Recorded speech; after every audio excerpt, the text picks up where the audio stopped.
Hola a todos y bienvenidos a Melancólico de Profesión. Hoy vamos a hablar sobre Madame Bovary de Gustave Flaubert.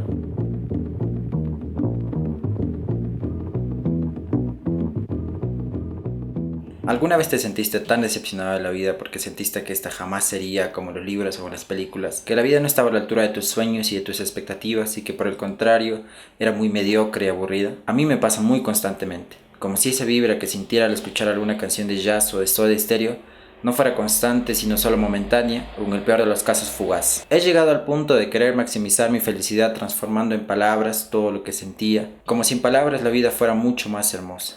Es esta desgracia precisamente lo que este libro relata, nuestra constante insatisfacción de nosotros con el mundo, la vida y las personas.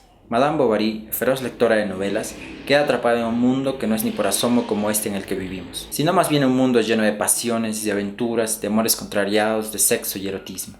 Ella, ilusionada por empezar a vivir esas historias que tanto había leído y poder dejar el convento en el que estaba, decide aceptar la propuesta de matrimonio de Charles por quien al principio había sentido algo. Sin embargo, Emma no tardó mucho en darse cuenta que esa vida que empezaba a vivir ahora como esposa de Charles no se parecía para nada a lo que ella imaginaba, y se preguntaba constantemente si esa pasividad, ese aburrimiento era la vida. Para él, el universo no iba más allá del vuelo sedoso de su falda, y se reprochaba no amarla bastante, tenía ganas de volver a verla, regresaba deprisa, subía la escalera con el corazón palpitante. Emma estaba peinándose en su cuarto, él se acercaba con paso silencioso, la besaba en la espalda, ella lanzaba un grito.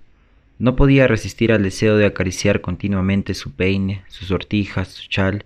A veces le daba sonoros besos en las mejillas o besitos en hileras por todo su brazo desnudo, desde la punta de los dedos hasta el hombro, y ella lo rechazaba entre risueña y enfadada, como se hace con un niño que se te cuelga encima.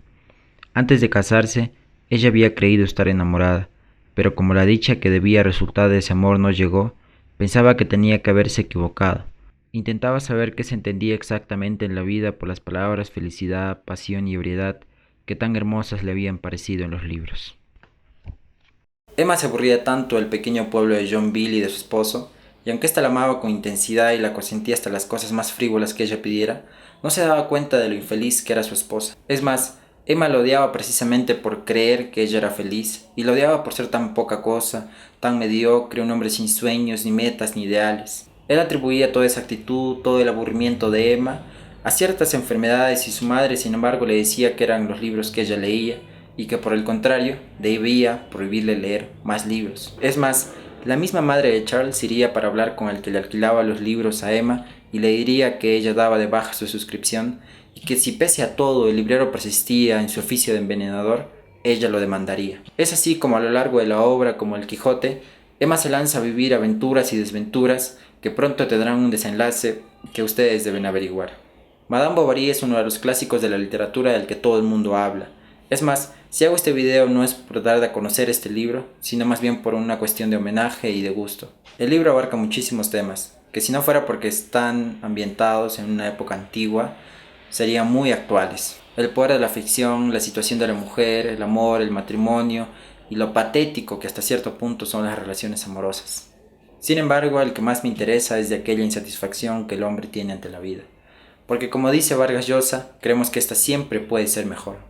En su discurso de recibimiento al Nobel, Vargas Llosa hace un homenaje muy interesante sobre estos hombres a quienes llamaremos, como hace José Ingenieros en El hombre mediocre, idealistas. Es decir, aquellos hombres que no solo imaginan un mundo mejor, sino que luchan por ello.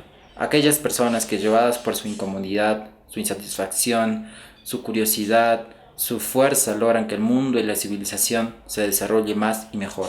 Madame Bovary precisamente encarna a los idealistas perfectamente. Es más, no conozco otro personaje en la literatura que sea tan amado y odiado a la vez. Algunos la acusan de mala madre, de ser frívola y superficial, y otros la defienden a capa y espada precisamente por representar a los idealistas.